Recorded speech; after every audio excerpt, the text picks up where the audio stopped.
Hey everybody, and welcome to a video that's been a long time in the making. Let me move my camera up just a little bit more. And this video, of course, is to advertise Magic: The Gathering Arena. You can play it for free. Real strategy and real challenge. Available now on the Epic Games Store. Creator code Northern Lion, by the way. It's a joke. We just got some free advertising for that here. While we do a Sekiro and Soulsborne games tier list maker. Now, I want to keep this video around 10 minutes. I've had 2-hour-long tier lists in the past. I'll see what I can do, okay? But over the past few years, I have beaten every game in the Souls franchise. I had a huge fan of Dark Souls when it came out. Missed Demon Souls on launch. Played it when the PS5 came out and just beat it on Sunday. Played through Bloodborne, you know, when it came out, but then also like within the past couple of years, Dark Souls 3, Dark Souls 2, this year, Sekiro, maybe a year and a half ago when it originally came out. I think I'm finally ready to give my thoughts. And you know what? We can give this like a joy emoji at the end if we like it. Big ups to Fordham Zero for making this, by the way. And big ups to Magic: The Gathering Arena. Okay. So the other thing I want to say just before we get started is inevitably people are going to take issue with this, and that's okay. You know, we're here to talk. I actually genuinely think every game in the Soulsborne franchise is good. Even the worst game in the Soulsborne franchise, which you could probably guess my choice, I still think it's good. And this is going to be a top-loaded list. So, but all I want to say is, if I put something in horrible, or I put something in bad, or okay, I do not mean that I think it's actually bad. I think it's bad within the context of Souls games. But I mean, if we got 6 games, we're going to rank them. I hate to say it. We're going to rank them one at a time. Originally, I would do a tier list that was like, hey, you know, let's put some in great, some in good, some in okay. But let's actually rank them 1 to 6, okay? So I'm going to start from the bottom. I'm going to work from the bottom up. My least favorite Souls game is Dark Souls 2. It's also, believe it or not, probably the Souls game in which I have the most time. I was very excited for Dark Souls 2 when it came out. In the way before times, I got the Xbox 360 version, which looks like it was made out of Play-Doh in hindsight. But at the time, I was like, "Yo, this game looks amazing."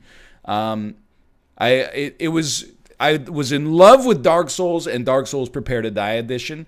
When it came out, when Dark Souls 2 came out, I beat it, you know, before anybody else had access to it. So it was like a very unique Souls experience for me. I wasn't just relying on chat to be like, oh, use pine resin for this. It was very fulfilling, and I beat it like multiple times around the launch window.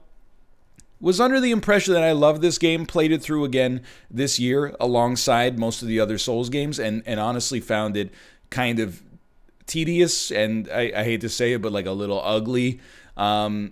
Most of the bosses pretty easy. Some of the DLC really cool. Some of the DLC, like the Horse Valley, for example, extremely bad. Like the worst things that they've ever released in this series, in my opinion. And just a bizarre like final boss fight against, like, I mean, all the final bosses, but particularly the very, very final boss, if you've got like the DLC or Scholar enabled. I don't think it's a terrible game, but I think it's by far the worst Souls game. Like every memory I have of this game is like walking around a corner and getting ganked by like 8 dogs, and then the pursuer shows up. Some cool stuff, and I will admit, this is the context from someone who doesn't do PvP very, very often, or at least hasn't since Dark Souls 1. I hear the PvP in Dark Souls 2 is awesome. I never really interfaced with it. While we're offending people, the second worst, or my second least favorite Souls game, is actually Demon Souls on the PlayStation 5. Very excited for it, to see the seeds of where the franchise has come from. And I'm going to acknowledge, like, is actually incredible to look at. Like the animations, the smoothness and fidelity of the animations, the fact that so many different weapons have like a unique backstab or parry animation as well. It runs really well. It looks nice. It's the best looking Souls game by far, I think. And I think Bluepoint did a really good job. Now, Very short is part of it. Like when we beat it, I was like, oh, that's the end of it, huh? And also, just I know I tweeted this, but I was proud of my joke, so I'm going to repeat it again, and inevitably it's going to come off as kind of like sniveling. But if you take every memorable boss in this game and you got them in a room together, you wouldn't need more than one large pizza to feed them all. That's how few there are. King Allant, fun boss. Flame Lurker, fun boss. Man-Eaters, a little jank, but pretty fun. But a lot of bosses that are very like Souls gimmicky as well. Hey, they got one weak point. If you hit them enough in the weak point, they fall over, and you can bash them till they explode. I would, and my rankings will make this appear apparent for sure. What I really like the most out of Souls games, encounter design, I'm like secondary. Environmental design, I'm secondary. I really like, I hate to say it because it's like a caricature, I really like pageant-rich boss fights with great music where I'm going up against a large skeleton with a sword. Or like a large, knight with a sword or something like that.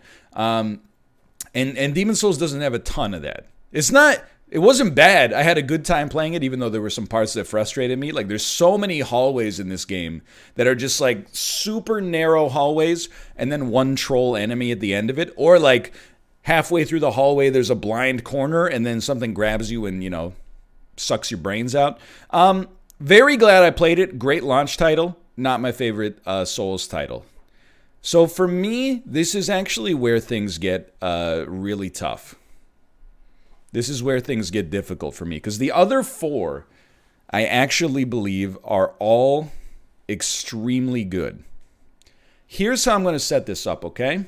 I think next is going to be Dark Souls. And I hate to do it because there have been times in my life where I have actually described Dark Souls as my favorite game ever. Obviously, unbelievably influential. It was my first introduction to the series, probably a lot of people's introduction to the series, maybe most people's. And really, the foundation of spending so much time in this is what has allowed me to play the other games as well and not be horrible at them. And I really think that it has some of like the best game design that I can recall seeing. In particular, the way that the map folds in on itself and intertwines, and you open a door and you're like, what the heck, now I'm on the other side of this area, and your brain gets real wrinkly doing stuff like that. Also, a lot of great bosses. Ornstein and Smo is a classic boss. Gwyn, it's kind of the prototype for that pageant-rich final boss fight in Souls. Having played through the original and then Prepare to Die about 100 times, and then the Dark Souls remastered that came out a couple years ago, and then also a couple of randomizers, I still love the game. I think it is showing its age a little bit. I don't think it needs like a proper quote-unquote Blue Point remake or anything like that, but it's showing its age a little bit, and it's kind of like, I've almost got a little bit of like a been there, done that vibe from it. But it's still like a genuine classic for sure. Probably in the discussion for like top 3 or top 10 most influential games from, like the last 10 years. Regardless, I think it also needs to be said the second half of the game is not as good as the first half. Like, anytime I do a Dark Souls run, I'm like, Taurus Demon, Gargoyles, okay, let's fight Quelaag, let's fight the Iron Golem. Oh my god, it's Anne Orlando, this is incredible. And then then you're like, oh, do I really want to go to the Duke's Archives or the Demon Ruins or Lost Izalith? That's where I'm like, it kind of peters out. But I love this game for sure. I'm realizing we're going to go way over time. I don't know if the final 3 are really going to surprise people here, but I think the most surprising one for people is probably going to be Sekiro, and that is probably my third favorite. It's also the one that's most in need of another playthrough from me. I've only played it through once. And I think that also tangentially spirals off into like what the number one knock against Sekiro is, which is that, if you want to talk about it within the context of Soulsborne games, it's the least Soulsborne-y amongst them, and not just because of the name. You can build your character in multiple ways, but it is not like, oh, I'm going to do like a strength build, then I'm going to do a dex build, then I'm going to do a faith build, then I'm going to do like some memes, I'm going to do like a luck build, I'm going to use like 2 fists instead of using an actual sword.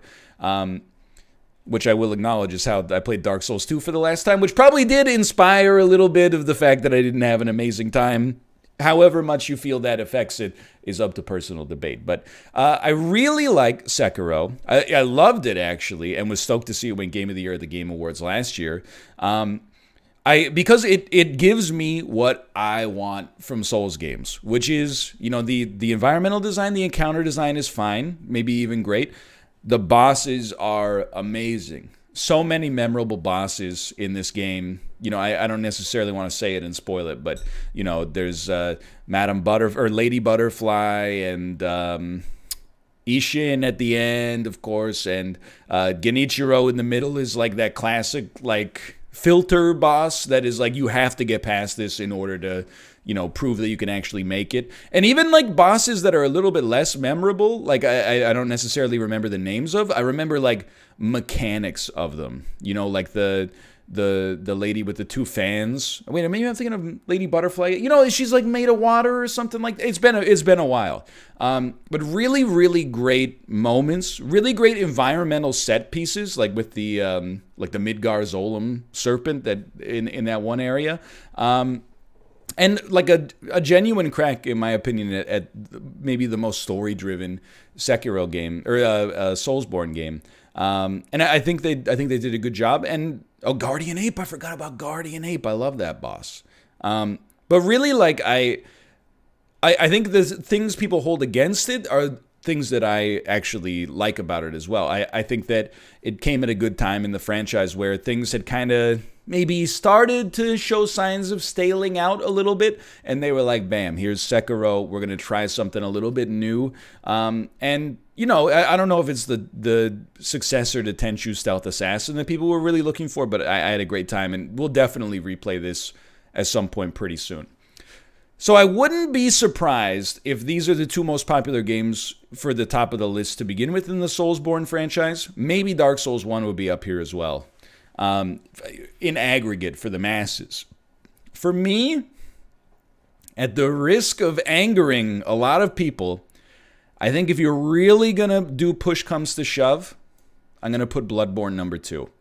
And it's close. Like if you ask me on any given week, you know, Monday to Wednesday, I might tell you Bloodborne's better than Dark Souls 3.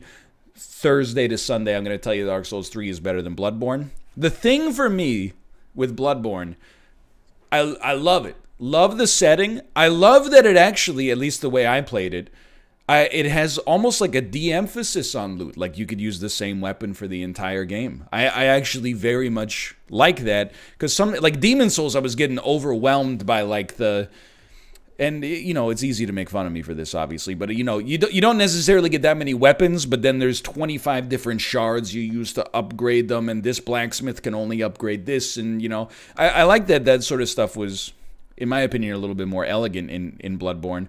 The main thing about Bloodborne, people talk about 2 different things. One is the setting, and I think it has the best setting in Soulsborne games. I like Sekiro's setting as well, but I really like that kind of like Lovecraftian horror element in Bloodborne as well. And then the combat, you know, for somebody who had grown up, well, I was already an adult, but for somebody who had started playing the Souls series and, you know, Dark Souls 1, Dark Souls 2 just used sword and shield over and over, like that prototypical, like, knight class, to be forced to be a little bit more aggressive with the way that Bloodborne actually works was great. I had an awesome time getting adjusted to it, and I think it has like the smoothest, like most character action-y sort of combat in the game. Incredible boss fights, and probably Dark Souls 3 and Bloodborne, in my opinion, have the best DLC in the franchise. Like the DLC that leads to the Orphan of Kos fight in Bloodborne is awesome. So many good boss fights. Just a really, really great game. So why is it not number 1? I hate to say it, but I think people are going to agree. I played it on PS4 Pro, and it still has some performance issues. I'm normally not this kind of gamer, but I feel like it being platform exclusive actually is sort of, at the time it was okay, right? But as time goes on, you become a little bit less, flexible in the admissions and the exceptions that you're willing to make for games. It's still very much worth playing. But this is also the game that, in my opinion, like, if Bluepoint, who did the remake for Demon's Souls, if they could do a Bloodborne remake and like get it on next-gen consoles, and wouldn't it be nice if it was on PC as well? Ooh, this could really fly. I'm telling you, like, Bloodborne is already great, but in my opinion, it's the game on the list most in need of like a loving remake. Because if they could make Bloodborne look as good as the Demon's Souls remake looks, this would be, I mean, it's already a contender for one of the best games ever made, in my opinion. But there would be no reason not to check it out again. And then, and nobody, if you showed this to me not 5 years ago, it wasn't out then. If you showed this to me like 4 years ago, I would have been like, this is a list made by an imposter. There's an imposter amongst us. Because previously, my opinion on Dark Souls 3 was honestly, when I played it the first time, was that it was way too much of a pastiche of Dark Souls 1. Like, I really, like, the narrative that I had in my head is like, okay, so Demon's Souls, I don't know anything about it at this point. Not when I make the list, but before. Dark Souls 1, played it. It's amazing. It's one of the best games ever made. Dark Souls 2, it's okay. And then Dark Souls 3 was a reaction to Dark Souls 2 in my head canon, where the producers went, oh, you didn't like Dark Souls 2, where we tried some new original ideas? Okay, fine. Well, hey, check it out. Here's Anne Orlando again, and here's Artorias again, and here's like, oh, is that Solaire? And then, so I almost took Dark Souls 3, I very derisively had a knee-jerk reaction where I treated it more like fan service than I should have. And that was my opinion going into Dark Souls 3 when I played it again this year, is that it was like, basically like Avengers Endgame, which is a movie I really like, to be honest. But, the criticisms you could levy against it is that it's like, hey, you like this guy? Well, then now this guy's using this guy's weapon, and this guy, you get the idea. Remember this? Remember this? Is maybe more like The Force Awakens is a good way to think about it. Then when I played it through, opinion turned like 180. I always liked Dark Souls 3, but my opinion pivoted to almost being like, this is not fan service of Dark Souls 1. This is actually like the culmination of the Dark Souls 1 legacy. Like, the game looks great. Mechanically, it's, I don't know how to describe it, but if you go from Dark Souls 3 back to Dark Souls 1, it's almost like, it feels like you're going from like fluid real-time movement to turn-based. It's like going from Toy Story 4 to Toy Story 1. Like, it just doesn't feel right as soon as you dip back into the tutorial. Like, it's just really, really, it's good in that way. Like, mechanically, I think it's the strongest Souls game. It's open to debate for sure. But if you like Souls combat specifically, I think that Dark Souls 3 had the best like refinement of that pure original vision. But the real meat of this is that the DLCs are so good. And then on top of that, the boss fights are just outrageously great, like Yodix Gunder, awesome boss fight. I'm trying to remember, because I feel bad now, but like Slave Knight Gale is amazing. Sister Friede is amazing. And even like originally I thought Soul of Cinder was kind of like a meme boss, like, remember Gwyn? Remember Gwyn? But actually I've really come to see it less like cynically and come to see it more like, oh, you're actually, it's like a love letter to the earlier Souls games. Instead of being like, it's, kind of Gwyn 2.0, it's more like, look at this culmination of all the stuff from the lore and all the characters and the bosses that you liked from earlier games. So I found myself really impressed with Dark Souls 3. By the time I finished that game, I was like, man, I was way wrong about it.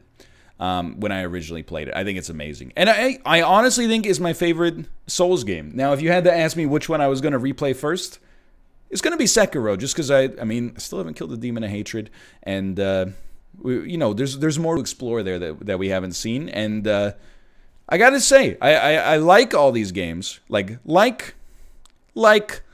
Love, I think. I did Demon's Souls PS5 was just on the borderline. I should probably give it another shot, maybe with like a different build. But either way, I'm happy that, you know, after a decade of, you know, it's been almost, I guess maybe like 9 years since I played Dark Souls 1 for the first time, finally able to have kind of like a clear picture of the entire franchise. I'm sure there's going to be some agreement and also a lot of disagreement here, but I'd love to know how you feel about it, especially if you haven't played Demon's Souls PS5, but you played the PS3 version, or maybe another version, then more power to you. I'm not going to discount you and say, oh, you've only played this. Well, you're not a real Souls fan. I'd love to know what people think. And in particular, I think there's going to be a lot of debate about Dark Souls 3 versus Bloodborne. There's going to be a lot of debate about Dark Souls 1 being in 4th place and Sekiro in 3rd instead of maybe last or 1st. But this is a fun video to make, and I'm glad I got the opportunity to do so. If you enjoyed it, please do click the like button. This video's got a little bit of mass appeal to it, you know, as much as a video of a rapidly aging 32-year-old new father speaking about a series of video games with very divisive opinions about them on top of a series of 6 static images with a Magic the Gathering ad on the right side could possibly be. Click the like button. Helps me out. Helps freshen up the content and the audience a little bit. And of course, if you're seeing this for the first time and you like the way I speak, it's unlikely, but it does happen. Click the subscribe button to be notified of when more content like this goes up in the future. For now, though, thanks for watching, and I'll see you next time. See ya!